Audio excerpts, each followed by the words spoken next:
मौजूदा परिस्थिति में अर्थव्यवस्था के सामने क्या चुनौतियां हैं, इन सब पर बात करने के लिए मेरे साथ हैं डॉक्टर अरविंद विरमानी, जो नीति आयोग के सदस्य हैं और अर्थशास्त्री भी हैं।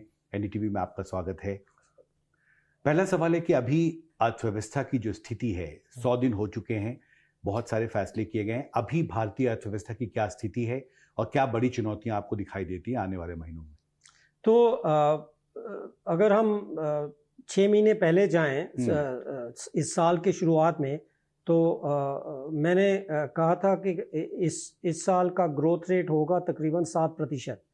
और उस प्लस माइनस ऊपर नीचे, वो ऊपर नीचे की बात अब डिस्कस करेंगे। और जब भी आप आए हो, आप मेरा ख्याल है 3 महीने पहले आए थे, तो मैंने रीइटरेट किया था। तो पहली चीज़ है कि मैं कॉन्फिडेंट हूँ कि वही होगा 7% प्लस माइनस 0.5। और क्यों प्लस माइनस 5 रखते हैं? अब देखिए, इंटरनेशनल सिचुएशन में दो चीज़ें चेंज हुई हैं। एक तो इंटरेस्ट रेट रिडक्शन जो एक्सपेक्ट कर रहे थे हम, वो शुरू हो गई है। तो इट इज़ क्लियर, अब स्पेकुलेशन की बात नहीं है।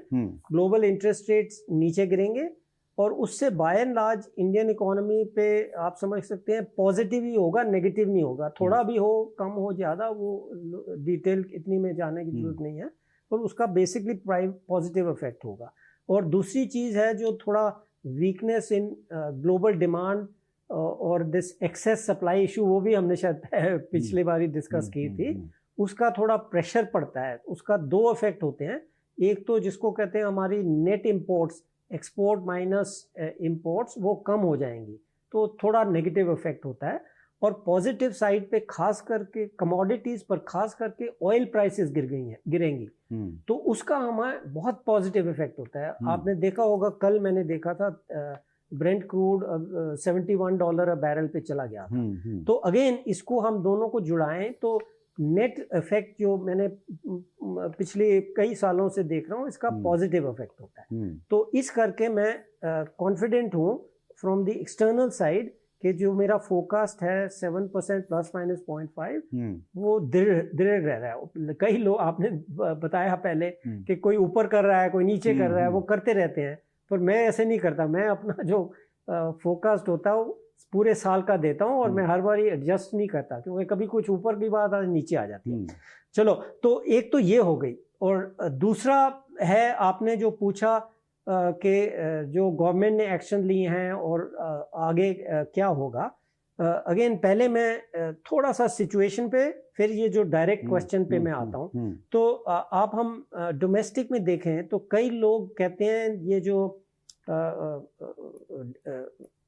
डाइवर्जन नहीं कहते, I think that is wrong. जो डोमेस्टिक सेवर्स में इक्विटी मार्केट में इंटरेस्ट है, मेरे ख्याल से ये बहुत पॉजिटिव है, क्योंकि इससे मुझे लगता है कि थोड़ा सा उनका रिस्क टेकिंग एबिलिटी भी बढ़ी है और इंटरेस्ट भी बढ़ा है। हमारी पुरानी कंप्लेंट थी कि हम बहुत रिस्क अवर्स लोग हैं, entrepreneurship. So we are seeing कि एंटरप्रेन्योरशिप भी बढ़ रही है, तो उसी के साथ स्टार्टअप्स, द एटीट्यूड, और उससे एनिमल स्पिरिट्स। तो पहले हम कहते थे जो लार्ज स्केल प्रोजेक्ट है वो रिफ्लेक्ट करते थे एनिमल स्पिरिट्स। ओके, तो अब मेरे हिसाब से, this is my judgement as an economist, कि अब एनिमल स्पिरिट्स इन चीज़ों में ज़्यादा रिफ्लेक्ट हो रही हैं।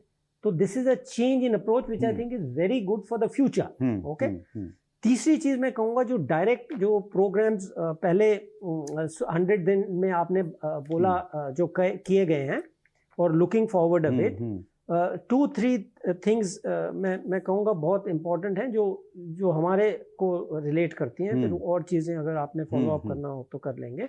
तो एक तो है जो दो कनेक्टेड चीज़ें हैं। एक तो जो कॉरिडोर की अनाउंसमेंट हुई है, इंफ्रास्ट्रक्चर कॉरिडोर, वो बहुत महत्वपूर्ण है, क्योंकि वो FDI, मैन्युफैक्चरिंग इन्वेस्टमेंट, आत्मनिर्भरता के साथ कनेक्टेड हैं। तो ये दो चीज़ें कनेक्टेड हैं।